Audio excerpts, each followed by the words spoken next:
Thank everybody for being here. The No Patient Left Alone Act it really protects families' right to provide comfort to loved ones in time of need, and it protects the loved ones that are needing advocates while they're in the hospital. It's a common sense bill that guarantees protections for families with loved ones needing the medical care. It strengthens their protections for all Missourians, for vulnerable citizens. And I just really want to thank my colleagues behind us. I think we all had a good debate on the floor today. But really, those that need the most credit here, the ones that helped shepherd this bill through. And there were 4 sponsors of this bill, 1 primary carrier of the bill. We heard all of them on the floor today. And if I'd ask them to come up and say a few words about the bill, and we'll take some questions after that. First, thank you very much for coming out this afternoon as we discuss this. Again, our goal as legislators, and the other 3 I'm sure are going to follow me, was patience. Being able to help that patient have an advocate with them through their time of need. We know we use the word crisis, and if you've been part of this debate for the last 2 weeks, and even as we work to try to get this bill to a place that more and more people could be a part of, that term crisis, each one of us identify that differently. And our identity at the end was to make sure that when we go into this next crisis, hopefully years and years away, that we blow the dust off of this bill and what this has caused to happen, I hope, positively for healthcare facilities of any kind, is to get that policy right. Whenever the crisis was over, we look back through where did we make errors, where did we not make errors, let's help get it. Because there's one line that we want changed. Those lines in those policies that said no visitors allowed. We want to get rid of that line. The other lines in those policies, we are supportive of. We understand people need to be protected. With that, I hope the other representatives will come and talk about their part and the value that we had in perfecting this legislation today.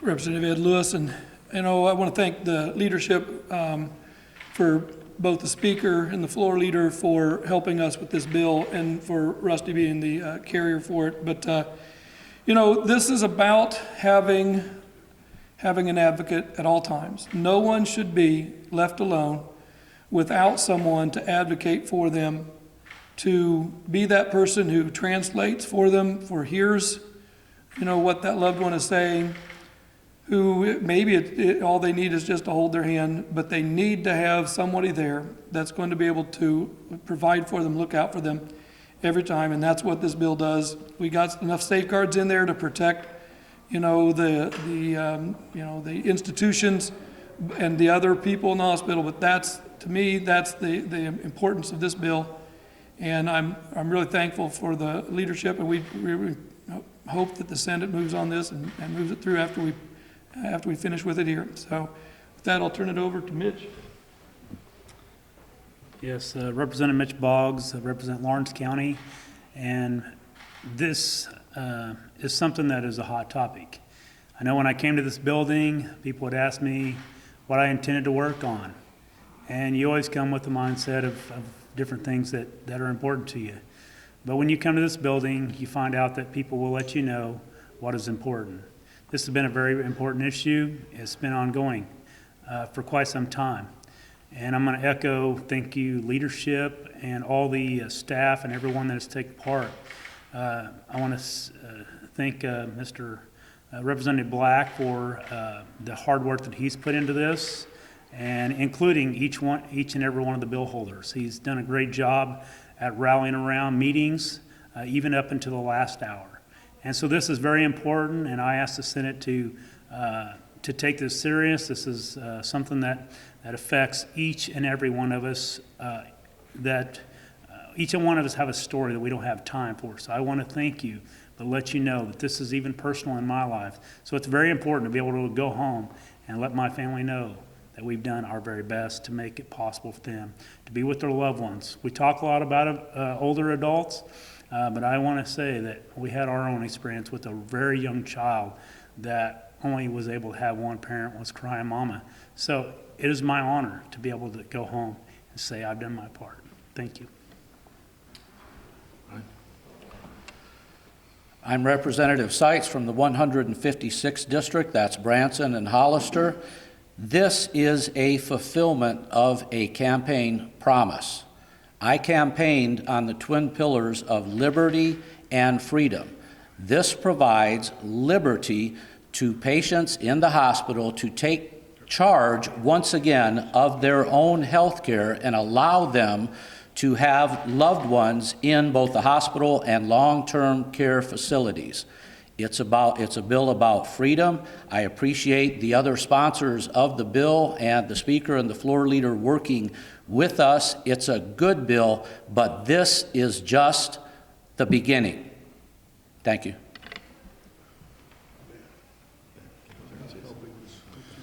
So Representative Ben Baker, Newton County. I'm just the chairman of the committee that this bill went through. But I will tell you that there was a tremendous amount of effort that these bill handlers put into this legislation, making sure that we arrived at a place that protected patients' rights and the ability to have your loved ones and those that can be a caregiver, an advocate for them, especially at end-of-life situations, to be there with them, but also give flexibility to a certain extent to the healthcare facilities when necessary. So they worked hard on this. We put in hours and hours of negotiation in this bill, and I think we've arrived at a good place. And it's something that I think all of us have received many requests through the past 2 years from our constituents, and that's who we came here to represent. And that's what this bill is about. It's something that has come from the people to say this needs to be fixed, we need to address this issue, and I think the bill accomplishes that. Thank you. Any questions? Representative Black, I have one for you. I believe you addressed this on the floor earlier today, and it had to do with the number of people inside a room. I think that it just needs to be explained that this is left up to the hospital or maybe even the nursing home facility. If the room is not big enough, this doesn't mean that all 4 of those people have to be in the one room, correct? Can you kind of elaborate on the size of the room maybe? That is correct. There are standards with opportunity within the bill for the institution, the organization, hospital, long-term care, to make some level of restriction. Now, the bill, I do think it's important for you and anybody else to understand, it does state 2 people can be in that room, okay? Not 4. 2 people can be in the room. In the list of people that can be on this visitation list to advocate for that person would be a spouse and 3 other people on that list. So the spouse could decide that they wanted to stay in the room with their significant other, but they could also have somebody else in there helping them advocate for that person as well. And I do think that's important. And also it was discussed on the floor, maybe you heard this talk about parents, and in the bill it does include parents being in there. So 2 parents could be allowed to be in there. Now if a 3rd person showed up and wanted to be there, one of those 2 would have to choose to leave at that point in time. I hope that clarifies that and what is in the bill. And again, that's another one of the things as we went through and worked with the organizations that are going to have to manage this bill. That is one of the things that was discussed, and I believe we come to a great place with. What about an emergency clause? I know right now we're kind of hoping, crossing fingers, we're getting out of this pandemic, but we could see another Omicron variant come through and put things on shutdown again when it comes to nursing home facilities. An emergency clause, is there discussion about that? I was not a party of any discussion about emergency clause. You truly know what kind of angst that causes within the legislature when you do that, and for good reason, I want to state that. Emergency clause slows down or causes trouble with vetting of bills. The 4 of us, the Speaker's office has been actively involved with the legislation that I wrote from the very beginning. The floor leader's office and other people, Is there still a chance that there's an error in there that I'm going to be disappointed at? That is why we waited till the last hour or last minute to start today to try to get those things fixed. I don't know whether I'm answering you very well. An emergency clause for people standing around me that have a patient in a hospital that is still locked down. There's an emergency right now, isn't there? But I don't think that it would be helpful for this bill to make it to the end with that emergency clause on it. This is for any of the bill sponsors. If I remember correctly, a few prominent healthcare organizations, Missouri Healthcare Association, Missouri Hospital Association, originally testified against this bill. Does that give any of you any pause? What does that conversation with those groups look like throughout the process? I can't speak for the other people up here, but during this process, the local hospital administrator at home that I worked with his mother in the 80s as a teacher texted me and wanted to make sure that I knew what the policy was like at our local hospital at home. So is there still some angst about it? Certainly there will be. And that's their position to worry about those kind of things. What we're trying to do is not take total power away from them on making this visitation policy. We're taking away the part that says zero. Zero people can go in there. I stopped by the emergency room and picked up our policy at home. Where I live at, we're not at zero visitors at this point. It's made a change, but it still has 2 more levels that we have been at that says zero. And I think ultimately the people studying here want to make it to where it's patient-friendly.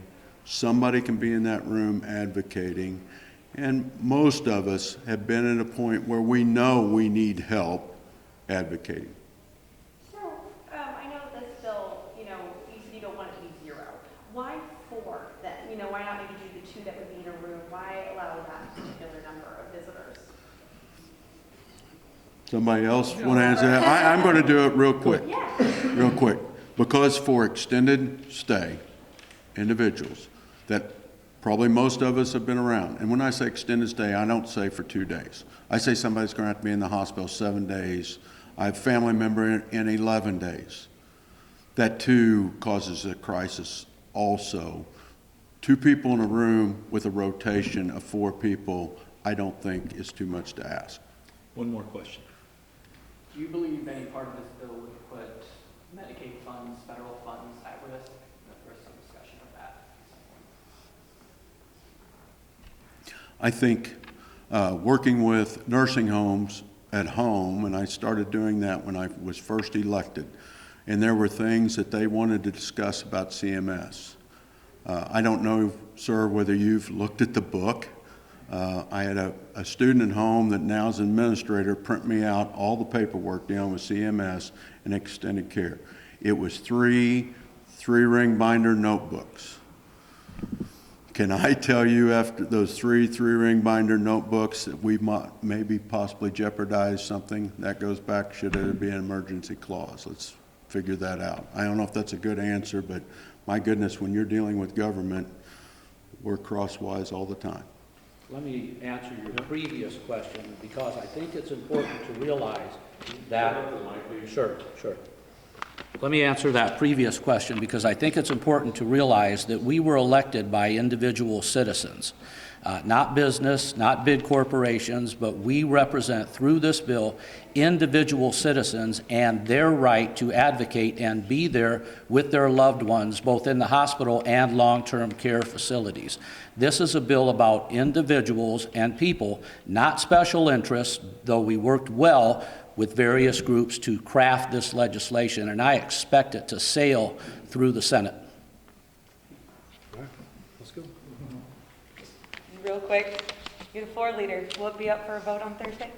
I actually would even move faster than that if I can. So this is important to me. I think it's important to our fellow Missourians. We just heard testimony today, but I think all of us can say that we received numerous phone calls and issues advocating on behalf of their loved one that needed to have a visitor, to have an advocate there. This isn't about appeasing big government. This is going to mess up CMS. This is about standing up for the vulnerable Missourians that need advocacy and need a visitor in the hospital or in a healthcare facility. Thank you.